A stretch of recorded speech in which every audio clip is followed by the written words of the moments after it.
Whatever you eat will affect your meditation practice and your mood, your temperament, your personality, your character, your value of life. Everything hangs on that also. As long as we are in the material world, every material thing affects us. That's why we must take care to eat the pure food. The food that has less karmic burden, that has less suffering for our sake. Because the animals suffer a lot. They know how to fear death and they cling to life.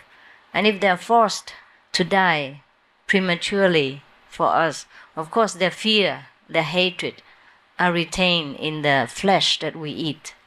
And that's why we become also aggressive, agitated, and uncontented, and sometimes violent, like the feelings of the animals before they die. But the plants, they also have feelings, not really feelings, just reaction, but they don't have that much. The lifespan also is not as long as the animals. And the fear in the plant is not so intensive. Besides, they can grow again. You cut one branch of the tree and it grows another 2-3 branches sometimes. So if we cut some tree, it's alright, but plant 3 more. Or we cut a branch, let it grow 3 more. It's okay. We don't worship nature, but we protect nature for our sake. So some people are also very fanatical. They say, okay, then we don't eat plants also because plants also have life. We don't worship fanatism. We do everything in the middle way, very mild manner, just the same the way we behave. So we don't meditate all day, we meditate 2.5 hours only. And whenever we discharge all our duties first, then we are peaceful and we can sit to meditate.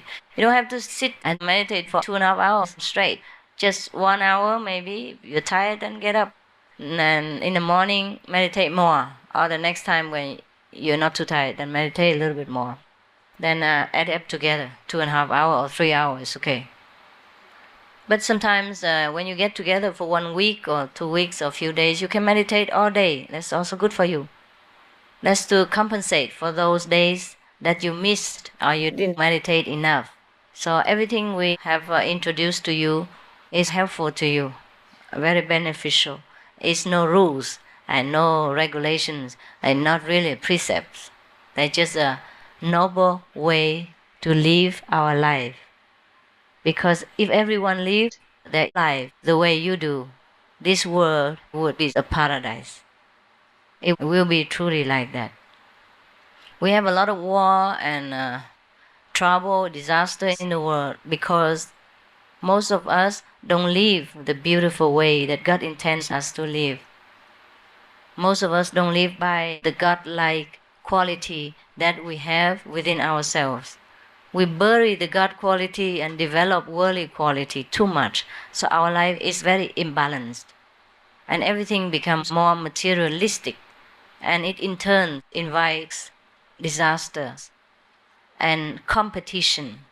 And through competition arise wars and conflicts internationally. So the way we walk our life is the best way, the noblest way, the way that everyone should walk.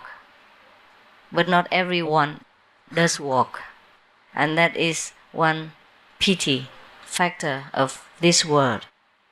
So I'm just telling you this to remind you that the way you have chosen from today to walk your life is perfect.